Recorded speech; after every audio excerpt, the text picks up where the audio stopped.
అందరికీ నమస్కారం. శ్రీ గురుభ్యో నమః. మన యూట్యూబ్ ఛానల్ వీక్షకులందరికీ స్వాగతం.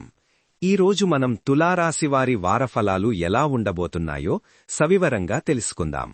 ఈ వారం అనగా 2026 మార్చి 2వ తేదీ సోమవారం నుండి మార్చి 8వ తేదీ ఆదివారం వరకు తులారాశిలో జన్మించిన వారికి గ్రహస్థితిగతులు ఎలా అనుకూలిస్తున్నాయి, ఏ రంగాల్లో మీరు అద్భుతమైన విజయాలు సాధించబోతున్నారో ఇప్పుడు చూద్దాం.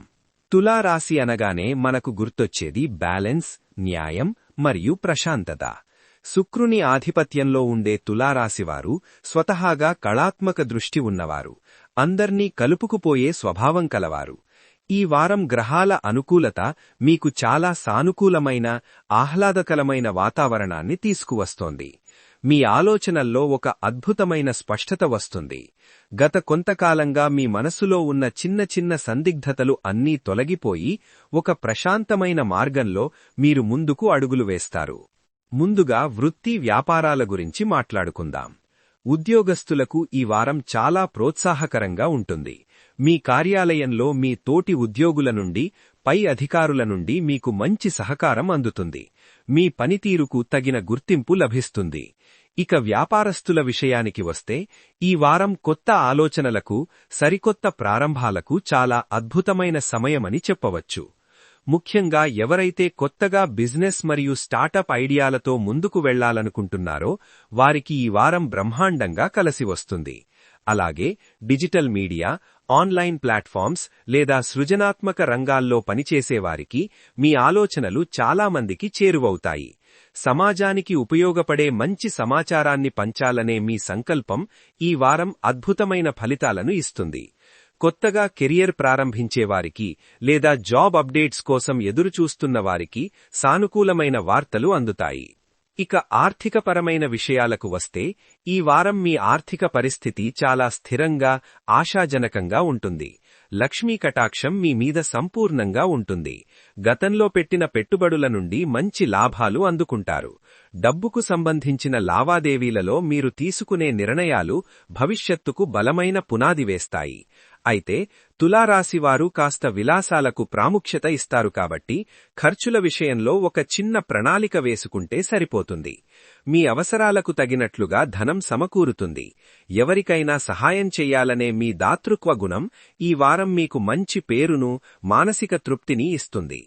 ఆరోగ్యపరంగా చూస్తే, ఈ వారం మీరు చాలా ఉత్సాహంగా, ఎనర్జిటిక్గా ఉంటారు. శారీరక ఆరోగ్యంతో పాటు మానసిక ప్రశాంతత కూడా తోడవుతుంది. మీ దైనందిన జీవితంలో చిన్న చిన్న మార్పులు చేసుకోవడం ద్వారా మరింత ఆరోగ్యాన్ని పొందవచ్చు. ముఖ్యంగా మీ ఆహారపు అలవాట్లలో సాత్వికమైన ఆహారానికి ప్రాముఖ్యత ఇవ్వండి. ఉదయాన్నే ఆరోగ్యకరమైన పండ్ల రసాలు, క్యారెట్, బీట్రూట్ వంటివి తీసుకోవడం వల్ల మీ శరీరానికి అదనపు శక్తి అందుతుంది. ఉదయం పూట యోగా లేదా ధ్యానం చేయడానికి కొంత సమయం కేటాయించండి. దీనివల్ల రోజంతా మీరు చేస్తున్న పనులలో మరింత ఏకాగ్రత, ఫోకస్ లభిస్తుంది. ఎలాంటి అనవసరమైన ఆలోచనలకు తావివ్వకండి. అంతా మంచే జరుగుతుంది. కుటుంబ సభ్యులతో మీ సంబంధ బాంధవ్యాలు ఈ వారం మరింత బలోపేతమవుతాయి. ఇంట్లో ప్రశాంతమైన, ఆనందకరమైన వాతావరణం నెలకొంటుంది. భార్యాభర్తల మధ్య ఉన్న చిన్న చిన్న అపపర్ధాలు ఏవైనా ఉంటే అవి దానంతట అవే తొలగిపోయి ఒకరినొకరు మరింత బాగా అర్థం చేసుకుంటారు. పిల్లల ఎదుగుదల మీకు సంతోషాన్ని ఇస్తుంది. వివాహ ప్రయత్నాలు చేస్తున్న వారికి, సంబంధాలు చూస్తున్న వారికి ఈ వారం సానుకూల స్పందన వస్తుంది. స్నేహితులతో కలిసి సంతోషంగా గడుపుతారు. వారితో పంచుకునే మాటలు మీకు ఎంతో బలాన్నిస్తాయి. తులారాశివారు ఈ వారం మరింత సానుకూల శక్తిని ఆకర్షించడానికి, మరింత అద్భుతమైన ఫలితాలు పొందడానికి చిన్న ప్రశాంతమైన ఆధ్యాత్మిక సాధన చేస్తే సరిపోతుంది. ప్రతి ఉదయం ఇష్టదైవాన్ని స్మరించుకోండి. శుక్రవారం నాడు మహాలక్ష్మీ అమ్మవారికి ఎర్రటి పూలతో పూజ చేయడం లేదా లలితా సహస్రనామం వినడం వల్ల మీ ఇంట్లో సకల శుభాలు కలుగుతాయి. అలాగే పక్షులకు గుప్పెడు గింజలు లేదా నీరు ఏర్పాటు చేయడం వల్ల ప్రకృతి ఆశీస్సులు మీకు ఎల్లప్పుడూ ఉంటాయి. ఈ వారమంతా మీకు ప్రశాంతంగా, విజయవంతంగా సాగాలని మనస్ఫూర్తిగా కోరుకుంటున్నాను. భగవంతుని ఆశీస్సులు మీకు, మీ కుటుంబానికి ఎల్లప్పుడూ ఉండాలి. ఈ వీడియో మీకు నచ్చినట్లయితే తప్పకుండా లైక్ చేయండి. మీ బంధుమిత్రులకు షేర్ చేయండి. ఇలాంటి మరిన్ని ఆధ్యాత్మిక రాశిఫలాల విశేషాల కోసం మన ఛానల్ని సబ్స్క్రైబ్ చేసుకోవడం మరిచిపోకండి. సర్వే జనా సుఖినో భవంతు. నమస్కారం.